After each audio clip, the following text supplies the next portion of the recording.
I want to hear cannons. Downfield, pull up, ball to the 5, touchdown Tampa Bay. Mike Evans does it again. Fire the cannons, Bucs. It's first and goal. That's picked off. And who else? Rondé Barber. And the Tampa Bay Buccaneers may ride to the Super Bowl with that one. Third down, 18. Dropping Gannon, looking Gannon. Throws up with the heads intercepted. At the 40. Derek Brooks 30. Brooks to the 25. 20. Derek Brooks all the way. There it is. The dagger's in. We're going to win the Super Bowl. And then the cannons come. Fire them. Keep on firing them.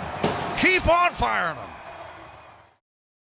Welcome back, Bucs fans, to a brand new edition of the Cannon Fire Podcast, and welcome to Week 12 of the NFL season. The Buccaneers have returned from their bye week, refreshed and ready to go. They have added some reinforcements to this roster as they look to turn their season around against the 2-8 New York Giants, who just granted quarterback Daniel Jones his release this afternoon. So it is officially a new era for the Giants. They feel like, Brian Daboll feels like the pressure is on, looking to turn his season around, playing for his job down the stretch here. Realistically, the Bucs going to be facing Tommy DeVito, but at 4-6, Evan, the Bucs are in no position to overlook the Giants. I know they're 2-8. I know we just talked about the mess that they have here at the quarterback position, but this is a Bucs team who have lost 4 straight, and until they can start stringing some games together here, I think they're not in a position to overlook a team like the Giants. No, they certainly aren't. And look, it's whenever there's a quarterback change, whenever there's a head coaching change, sometimes that can spark a team, right? Sometimes that can energize a team. Now, the vibe that we've gotten, obviously, we're not in that Giants locker room or at Giants practice, but it's been kind of weird this week around the Giants. The vibes have been off, kind of. It seems like a lot of the Giants players didn't love the decision to bench Daniel Jones and then essentially not even have him. He was the safety at practice yesterday. So he was scout team. So very quick fall from grace there for Daniel Jones. It seems like a lot of Giants players and fans weren't really happy with how that went down, but when that, when the foot hits the leather on Sunday, that doesn't matter now, right? And the Bucs are gonna be facing Tommy DeVito, and look, DeVito provided the Giants with a little bit of a spark last year, right? Some excitement. I mean, it wasn't like he lit the world on fire, but he provided a little bit of entertainment for that team, and it's the Bucs' job now to make sure that doesn't happen again, because if it does, it's simply a game that the Bucs cannot afford to lose. I mean, they can't afford to lose this game and still want to be able to compete not only in the NFC South, but just making the playoffs in general. These are the types of games you simply have to win no matter who's at quarterback for the Giants. Yeah, despite the change at quarterback, the Giants have the NFL's 32nd ranked scoring offense. So they do have an impressive defensive line, which we will talk about more here shortly.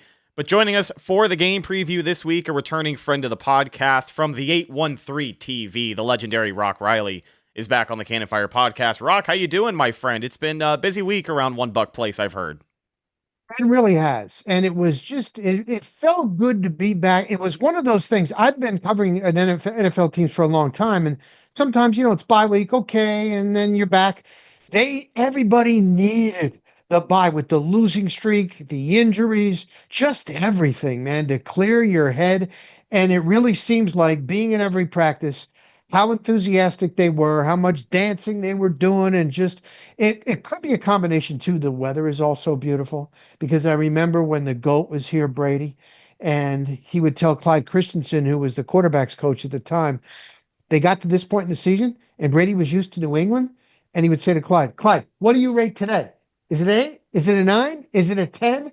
And Brady was even mentioning that when he was here for the last game. I got to saw him, talk to him very briefly coming off the elevator into the press box.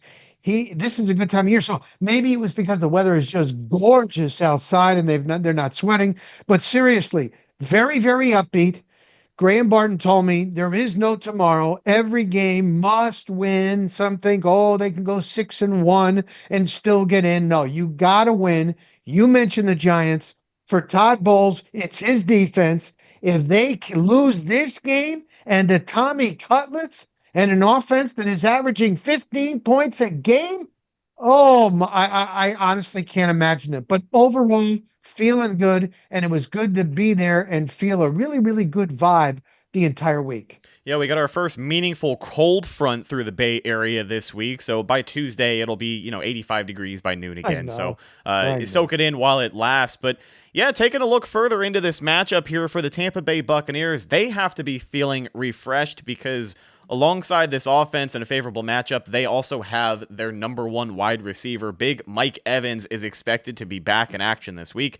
Todd Bowles says he should be feeling healthy, refreshed, ready to go against the Giants team that really he hasn't played in a couple of years, but he normally has some success against this Giants team.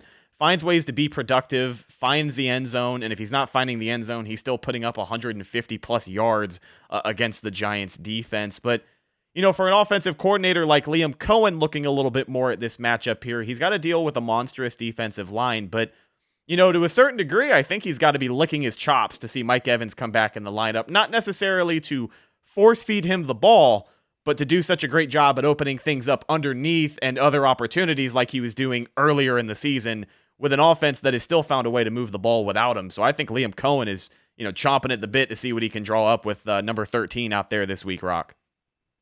Here's the thing. Now, we talked to Liam Cohen yesterday, and he admitted, he goes, I got to be careful, like with deep threats, having him sprint as fast as he can. First game back, he really retweaked that hamstring bad. It was the Raiders game, and it was bad. And Evans, when we talked to him today, he's like, you know what? I was asking him directly. He's like, I really shouldn't have played in that game. But so that's what Liam Cohen said, that he's concerned and want to make sure. Don't burn him out. Don't have him go deep. Now, they need a deep threat. Baker Mayfield it's all been, you look at the numbers, man, how little yardage that he's throwing to his receivers. But when I talked to Evans today, Evans goes, I feel better now. And I went through all these tests with the hamstring the last 2 days. I feel better now than I did in that game where I shouldn't have played and I hurt my hamstring. And then Bowles, when we talked to him today, I said, is he on somewhat of a pitch count? Because you need him if you're going to make a stretch run. He goes, when we need to get him out of the game, we will. So it's interesting. Liam is going to be a little bit cautious. Evans said, he is good to go. And you are exactly right, because Baker Mayfield, what this does for him, even if he doesn't force feed, and he doesn't want to force feed him, he said this offense isn't made like that, even though that 1,000 yard mark is in the back of everybody's mind. He'd have to average 95 yards. He only averages like 75 a game. So you don't want to do that, but it opens up other things. He's going to be double teamed. Let's face it. So now these other receivers will be more open, or should be. So overall, and it gives the team a boost, and they were really happy to get him. So it is a big thing getting him back. Yeah, and obviously, I think it benefits, just like you said about the receivers. I think it also benefits a guy like Cade Otton, who has really stepped up the past few weeks, ever since Chris Godwin and Mike Evans went down in that Ravens game. Right, that was sort of the first time that you saw Cade Otton become one of Baker Mayfield's favorite targets, and ever since then, he has the great day against Kansas City, has another solid day against San Francisco, great day against Atlanta as well. He's really been catching fire. So not only the receivers, which just I like what you said, about the receivers, will be able to get open, or should be able to get more open, because now it's going to be their job. They're going to have some easier assignments. Guys like Jalen McMillan, Trey Palmer, Sterling Shepard returning to the New York Giants here. It's sort of a homecoming for him. So maybe he's a guy who can have a big day. So yeah, Mike Evans being back obviously helps because it's Mike Evans, but I think it helps in more ways than one, because the attention that he's going to draw. Defenses can't just sit, and just like you said about needing the deep threat, it's I don't expect them to just have Mike Evans run go routes all game, but they need something more downfield. They need more production downfield, because these defenses are just sitting down in these zones and just tackling these guys because they know there's no threat to go deep. There's no threat over the top of the defense there. So I do think it's going to benefit everybody. It's going to benefit Baker Mayfield. It's going to benefit Liam Cohen having Mike Evans there to potentially game plan with. And also something we haven't seen yet this season. We haven't seen just Mike Evans in Liam Cohen's offense. It's unfortunate that that's the reason, Chris Godwin going down. We won't see Chris Godwin the rest of the season, but we haven't seen a Liam Cohen offense where Mike Evans is basically the only guy there at the receiving thing. So I'm curious to see how they game plan around Mike Evans, how they decide, because I don't think they're going to force feed him the ball, but I do like the Mike Evans over 4.5 receptions for this game. Okay, like I do think they want to get him involved in this football game. I think he's gonna be, and just like you said, Rock, he feels ready to go, and he feels energized, and that's all that matters. So a massive boost to the Bucs offense that sorely needs it. The Bucs offense has been fine, right? Like it's been fine without him, without Godwin, but it can be so much better now with Mike Evans back in the fold. Yeah, we know what Mike Evans does for this offense. We know what he does for Baker Mayfield. Now, as far as Baker Mayfield this week, I'd say it's fairly easy. Just do what he's been doing. You can't force feed Mike Evans, but continue to take care of the football. And I think finding offense in this, or finding some balance in this offense, is really going to help them down the stretch here. Talking a little bit more about this Buccaneers offense and some of the things that favor them in this matchup, Rock, wanted to get your opinion on the Buccaneers run game. The Giants, their defense, we talked about their defensive line. As good as their pass rush has been this season, they allow 5.1 yards per carry. So, I mean, this could be a day where Liam Cohen has shown that he can move the football featuring the running backs. I wouldn't be surprised if even with a returning Mike Evans, you see a heavy dose of Bucky Irving and Rachaad White early on in this football game.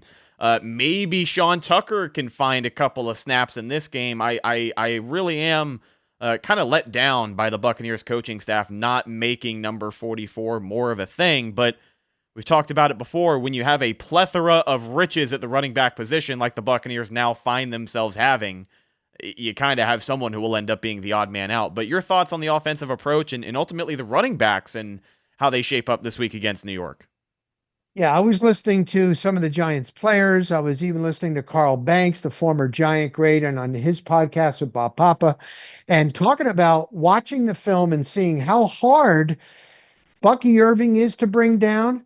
Rachaad White has done a really, really good job lately, maybe because he's seen what Bucky's doing. He kind of feed off of that. And then Liam Cohen told us just what you said, Rhett. He's got to do a better job of getting Sean Tucker the ball. He's got to get him. But it's kind of hard. He's like, it depends on the game plan. And then you got two running backs. Am I going to take out Bucky Irving or take out Rachaad White just so I can get Sean Tucker and make sure that he gets some of his carries? He's got a three-headed monster, so hopefully he'll be able to use him, mix and match, maybe give Bucky Irving a blow. But Bucky Irving's a young guy, he's in great shape, and I really think that the running game, I don't think it's a fluke. I don't think all of a sudden the running game is not going to do well. Now, the key, though, is the offensive line, and I think Justin School has done a better job at left tackle filling in than he did at right tackle for Gedeke at the beginning of the year. The offensive line is feeling it. They're gelling.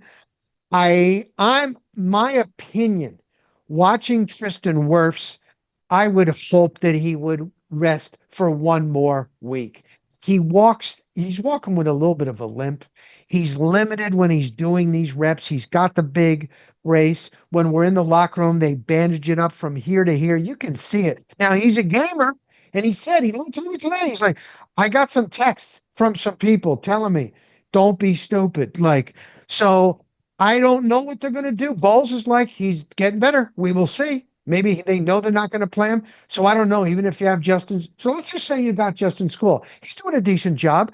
I want them to continue to run the football. And if you get a chance to actually get in postseason when it's cold, you got to be able to run the football. So they got a three-headed monster, and I think we'll see all three running backs against the Giants. Yeah, you did mention the cold, and that's an interesting point, too. When we looked at the schedule at the beginning of the year, you always take into account the weather. When you're playing important games down the stretch in December and into January with the extended NFL season, now you want to take that into account. And if I'm not mistaken, guys, I think this is the coldest game the Bucs will have left on their schedule here. Every other matchup they have seems pretty favorable weather-wise. But yeah, you want to play an aggressive, physical brand of football. And I think this is still a good week to run the football, even without Tristan Wirfs out there. I'd say even more so without Tristan Wirfs out there, because this is a defensive line that, despite the inefficiencies at the other points of the defense, they've done a really good job at getting after quarterbacks this year. I think Liam Cohen and this Buccaneers offense, they are fully aware of that. But yeah, I think, Evan, your thoughts on this matchup here, but I love this game for Bucky Irving. Okay. It's been no secret that I'm probably the biggest Bucky Irving fan on the planet right now, but I think this is his week. I think this is the game we've been waiting for when it comes to that rookie running back. The only rookie running back doing it better in the NFL right now is the guy on the Giants. We'll talk about him shortly as well. But yeah, Evan, your thoughts on the offense? Yeah, well, I do hope it's a big Bucky Irving day. If you guys watch Betting the Bucs, you know why. But so yeah, I mean, look, there definitely is an opportunity there, right? At the same time, though, the Giants do possess some talent. Just you mentioned, Rhett, along that defensive line, they have Brian Burns and they have Dexter Lawrence, and Dexter Lawrence is a beast in the middle.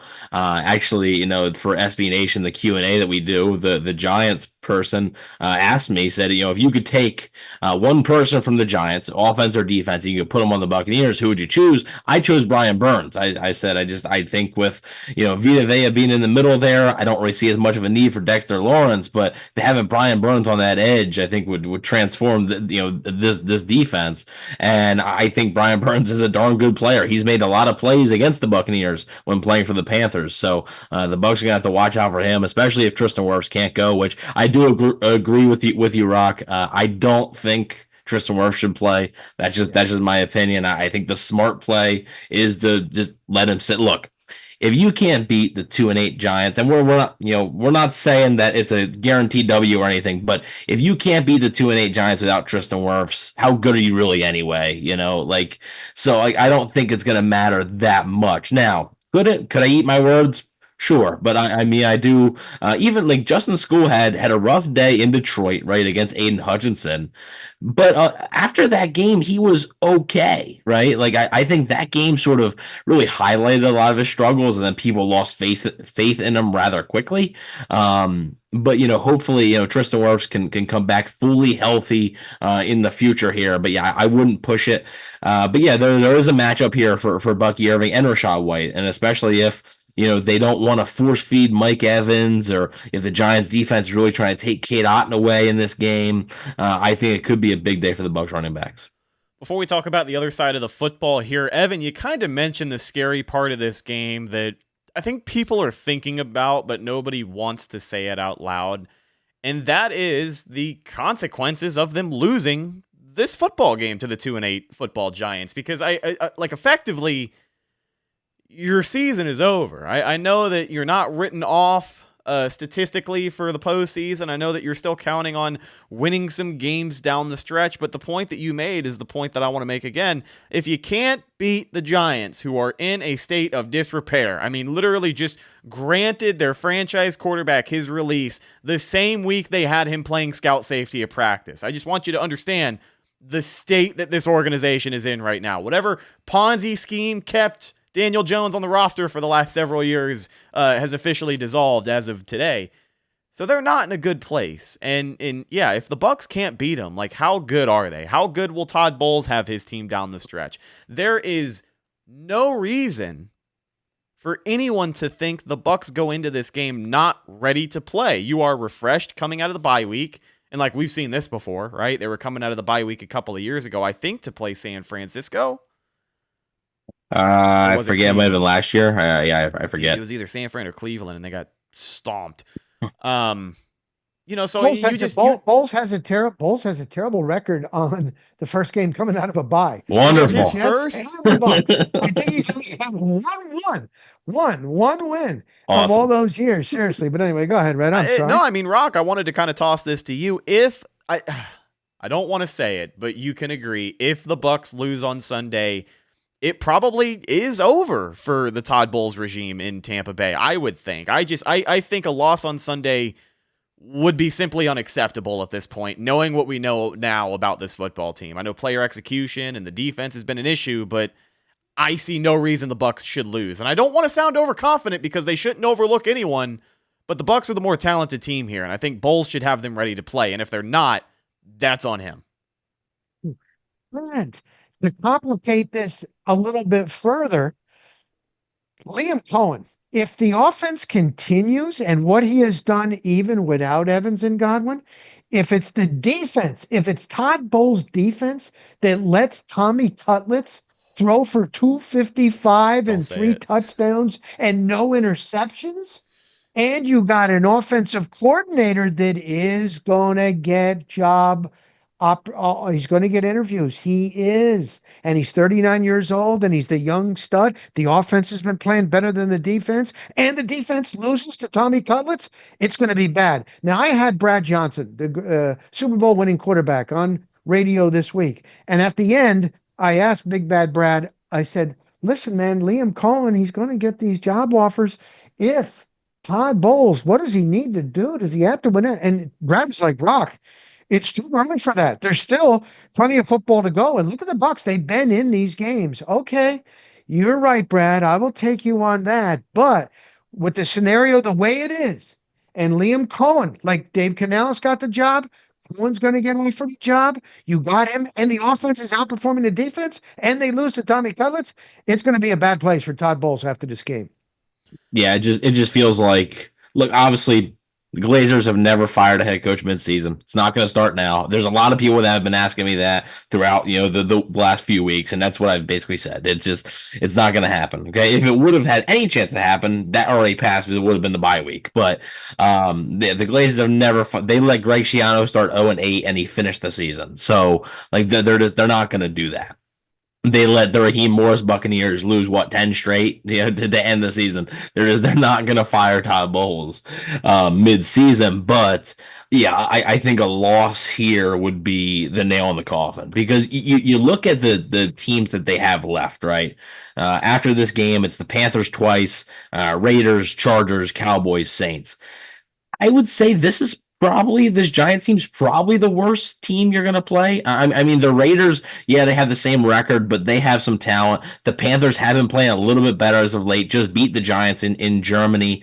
They're coming off, I believe, 2 straight wins here. Obviously, the Chargers have been good. The Cowboys still have talent, even though they're without Dak Prescott.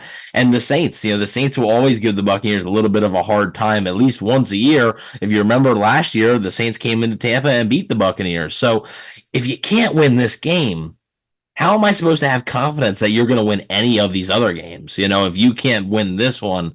So again, just like we said, we don't want to count our chickens before they hatch.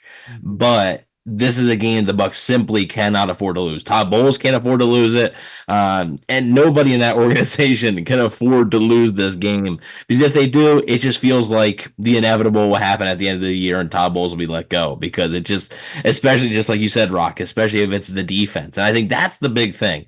It's not like, Liam Cohen's, they're losing these games 13-10, and Liam Cohen's offense just isn't producing, and this and that. They're losing a lot of these games because the defense can't get critical stops, and like that Atlanta Thursday night game is right there for, big example. The defense could not get a critical stop when it mattered the most. Versus Baltimore, Lamar Jackson had his way.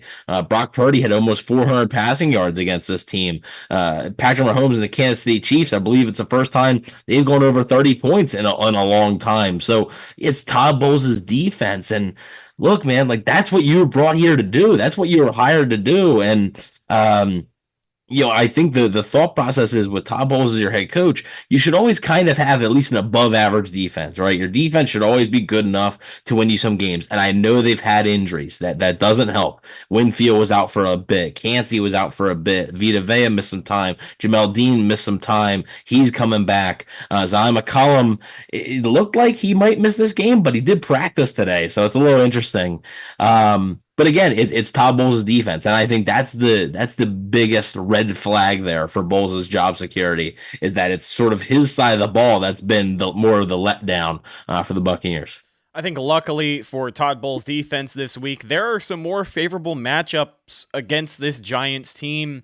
And their matchups, they're things that bode well for Todd Bowles and his style of defense. Specifically, I would say the blitz. The Giants are among the NFL's worst at blitz pickup, protecting their quarterback when they send extra guys at him. So, Todd Bowles, we know how much he loves to do that. He did kind of adjust away from the blitz a couple of weeks before the bye week.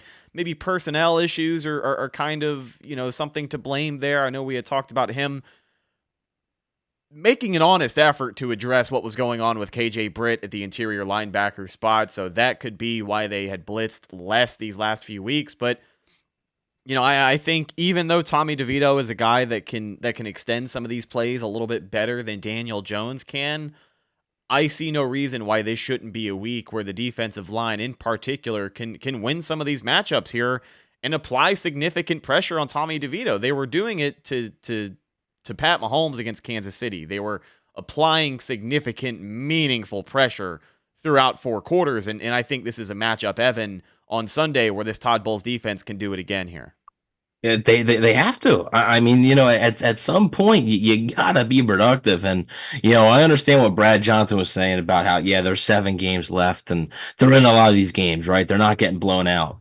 At some point, you got to win some games, right? And that's what really matters at the end of the day. I don't care if you go 4-13, but man, all 15 of those games were all 1-score games. Well, yeah, but you didn't win them, So that's what matters in the NFL. So, and look, we've talked a lot about Todd Bowles' scheme and this and that and the injuries.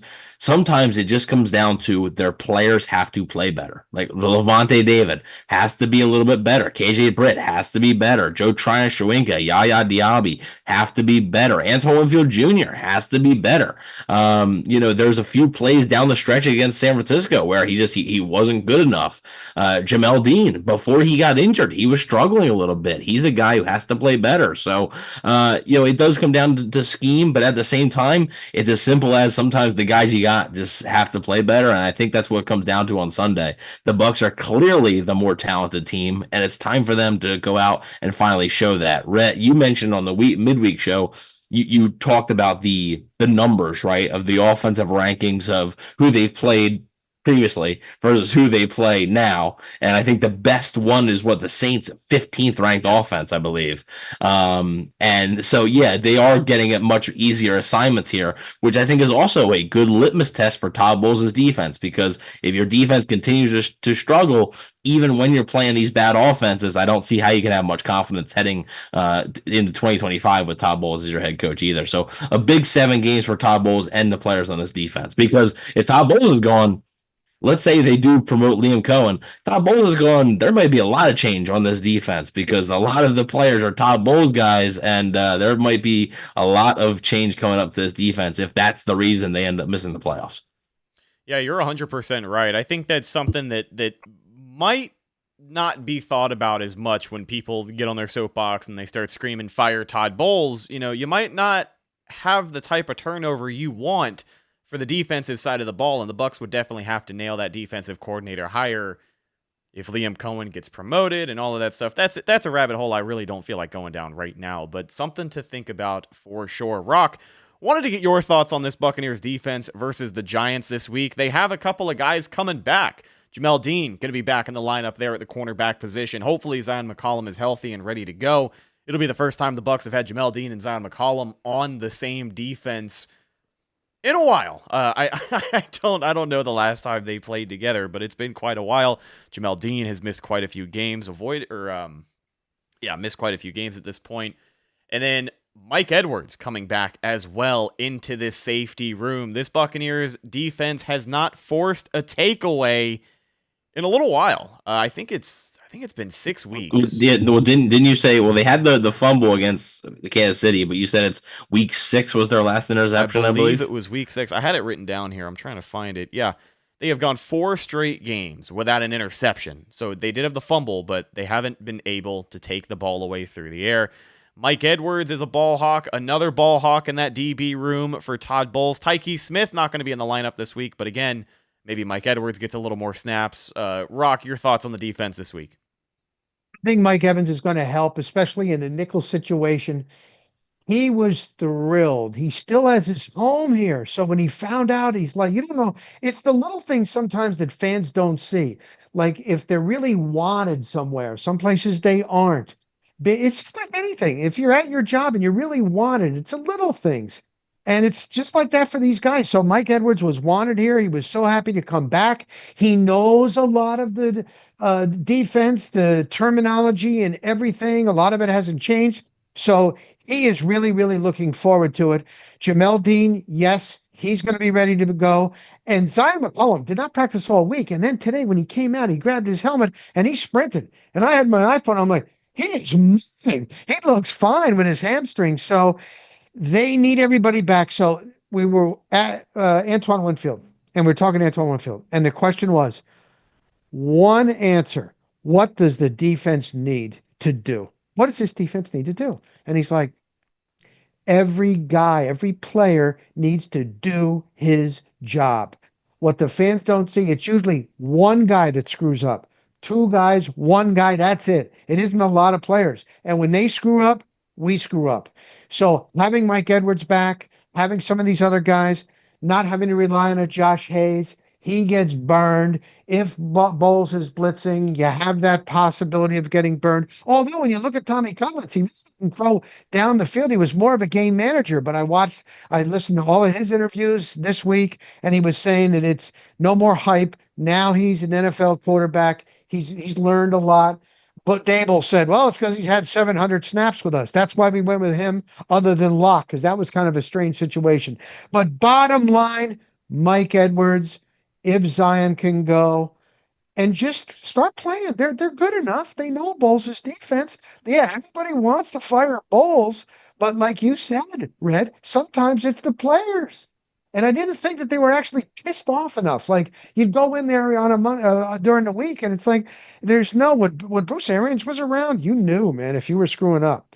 And I've also been told that Todd Bowles does yell behind the scenes, even though we don't see that.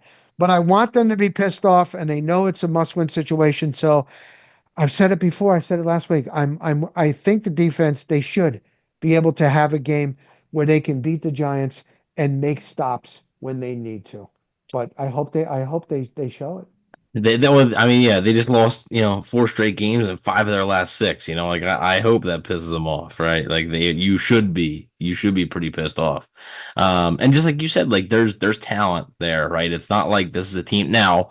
I mean, I would debate, they lack certain areas for sure, right? Like it's not like it's a stacked defense and they're all underperforming because of coaching, but they do lack certain things in certain areas. But there's enough talent on this defense to at least get by and look better than they have. I mean, quite frankly, if the 49ers, if Jake Moody doesn't miss a bunch of field goals, the 49ers might have over 30 points in that game as well. So, it's a little deceiving. They're 23 points because, their kicker, was really struggling there. The 49ers moved the ball pretty much however they wanted to. And I think that's sort of something where they got to get back to the basics. And I think playing lesser competition will help a little bit. That, I think you sort of ran through the gauntlet already. And look, we looked at the 7-game stretch when the schedule first came out. We were like, okay, you have these 4 games. You got Atlanta, Baltimore, Kansas City, San Francisco. Tough stretch here. But then you look after the bye week, and we're like, man, it's a favorable stretch of games here. The games got even more favorable now because at that point we were thinking the Cowboys were going to be a decent team with Dak Prescott. The Giants weren't going to be on Tommy DeVito. The Saints maybe would have their head coach still. There's a lot of disarray with the teams that they have coming up here, and it's time to start taking advantage of it, because if they don't, we talked about there's going to be wholesale changes if they don't. So that's just the reality of the situation. I think that pissed off mentality has to play into their game plan, especially on both sides of the football this week. An aggressive start is going to win them the game. I think that could really be the difference maker between them and the Giants, because let's face it, if they come out here in the first quarter and it is 10-0, or they have a 2-possession lead at halftime, I don't trust the Giants to work their way back into this game. No. I think if you can get a hot start here on both sides of the ball, you can fly around on defense, you can fly around, you can make your tackles. That's going to be important. Player execution is huge this week, but I think the aggressiveness, especially in the play calling too, Todd Bowles shouldn't be scared to blitz this week. I think that they can really get after Tommy DeVito. They can make him feel uncomfortable. They can force him to make mistakes, and they can ultimately come away with that coveted interception they haven't had in over a month. I think that this is hopefully a turning point for this defense. Evan, you mentioned that list of offensive ranks and who they have left. This has to be a turning point for this Todd Bowles defense, and I see no reason why it couldn't be. I wasn't sure if you had heard more on the situation. Malik Neighbors, his status was kind of up in the air this week. Yeah, Not sure if he's in the lineup he for didn't the practice. He didn't practice today, which is interesting. And I mean that would, make even less excuses for Tampa Bay. To go out and win, and lose this football game. I mean, there'd be literally no excuse. Now the only thing I would say, with DeVito, you blitz him. I agree with the blitzing thing. However, he can run, right? He has shown the ability to be able to escape pressure, get outside the pocket. So obviously he's not Lamar Jackson, right? He's not gonna, absolutely shred you like that. And that's not going to be his first instinct, but he can do it. So that's something I think the Buccaneers are going to have to keep an eye on. But yeah, Malik Neighbors, it looks like, because I believe he practiced a little bit throughout the week, but the Friday practice, which is usually a pretty important one, he did not practice. So it'll be interesting to see his status. But again, yeah, if he's out, just like I said, there's even less of an excuse for Tampa Bay to go lose this football game. I can't see the way. And just like you said, Rhett, even if it's a 10-point lead, if it's a 2-score game, I don't know if the Giants are going to have the firepower to be able to come back from that. So I think starting fast is also pretty important, which the Buccaneers offense has done a pretty good job of starting quick so far this season.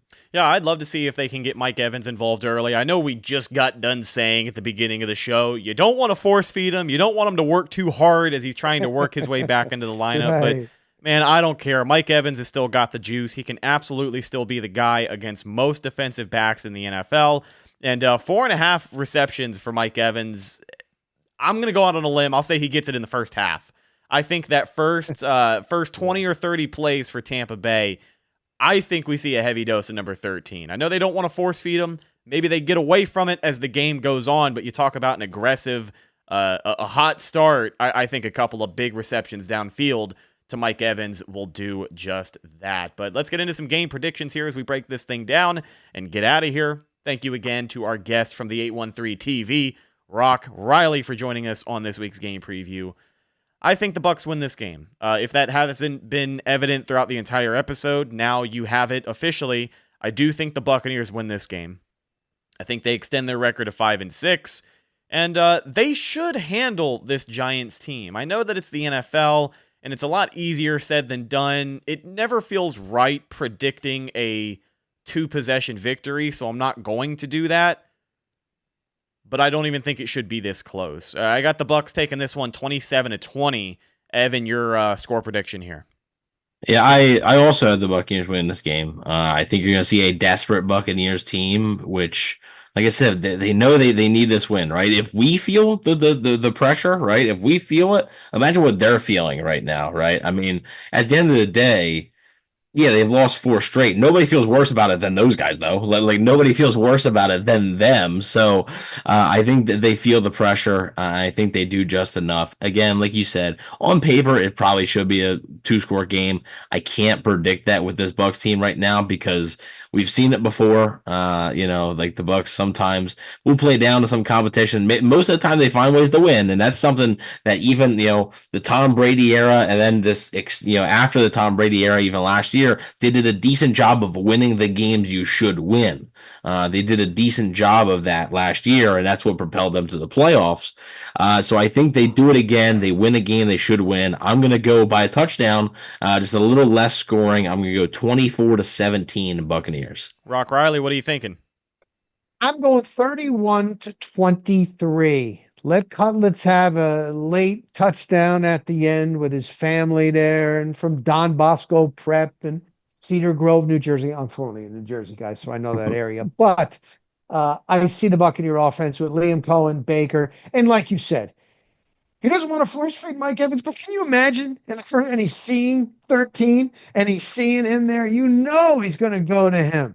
So I think the running attack, I think the balance, that's going to help out Kate Otten because let's face it, these coordinators the last couple of weeks, it's Kate Otten or it's Bucky Irving. It's very easy to predict. And then they focus on that and they took away Kate Otten in the second half. So you can't just do that now with Mike Evans back. And the old line's doing a nice job and it's a lot of pressure on them and they're rested and the guys are healthy now. And is this the last time they were in the Meadowlands when Antonio Brown took off his shirt? That might have been the last thing. We were talking about that in the past. I think that was the last time they played MetLife. It Yeah. is also God, so it is also now, Todd Bowles' first time back in the Meadowlands as a head coach. He hasn't been back there since being head coach of the Jets. Oh, well, that's another. There you go, Rhett. And now I'm going to use that, Rhett. Thanks. Rest of the way. So yeah. No, I got the Buc. I cannot imagine them losing this one. I got the Buccaneers winning this one. Yeah. I'm glad we are all on the same page. Listen, everybody knows what's at stake. We don't have to spend too much time talking about what a loss would mean for the season, but a lot of people feel like this Bucs team, based off of what we've seen, what we know about them in 2024, they should soundly win this game, and I think they do just that. Ladies and gentlemen, that's going to do it for this week's game preview edition of the Cannon Fire Podcast. Follow the show on social media, Facebook, Instagram, and Twitter. All of those are Cannon Fire Podcast. Best place to go for updates on the show. And, of course, Buccaneer news as it happens. Thank you again to Rock Riley from the 813 TV joining us this week to help us break things down. It's always nice to get a firsthand perspective from a guy who is at the facility week in and week out. Rock puts out a lot of great content, really busts his ass during the year, and it is appreciated, my friend. Where can the people find you and some more of your content? At all my stuff, just go to @RealRockRiley. Mostly I'm there daily. Every day at the 813.tv. Also, still the Tampa Free Press, and my podcast is The Rock Stops Here. But the 813.tv and at Real Rock Riley. I appreciate it, guys. I always like going on with you dudes. Yeah, thank you, Rock. We appreciate you, man. At Real Rock Riley, you got to look out. Stay away from the fake Rock Riley. He will get you. He got my cousin pretty bad. Last but not least, you can find my co-host, Evan, on Instagram at Bucs_daily. You can also find him on Twitter at EvanNFL and check out his written work at BucsNation.com. What have you got this week? Yeah, I'm going to have the Q&A with the Giants site, that Giants SB Nation site, coming out this weekend. And then also stay tuned post-game. We're going to have, live reactions as far as the YouTube content goes on this channel here. If you guys are listening on audio, we appreciate you listening on audio. But if you want a little bit more content throughout the week, every week, really, the entire regular season, we've been doing it. We'll have Betting the Bucs out soon. Also going to have Players to Watch out soon. So not only do you have the game preview, but you got betting stuff, you got players to watch, you'll have plenty of stuff before the game to get you all prepped and ready to go. After the game, we will be live, and then following that, the following Monday, obviously we'll have the most impressive and disappointing. So tons of content, both on SB Nation, head over to BucsNation.com, and then also on the Cannon Fire Podcast YouTube channel. Follow myself, Instagram, and Twitter at Reticus, RHETTAKUS. If you follow me, I will follow you back. But that's the show. Once again, thank you, ladies and gentlemen, for hanging out live with us. YouTube.com/Cannon Fire Podcast. Don't miss Sunday after the game, win, lose, or draw. We will be live with instant reactions. You can chime in. We'd love to hear from you, as the hotline will be on as well. Should be a great time. Hope to see you there. I'm your host, Rhett Matthews, signing off from my co-host, Evan Wanish, and the Real Rock Riley. We will see you in the next one. Until then, and as always, thank you for listening. And go Bucs.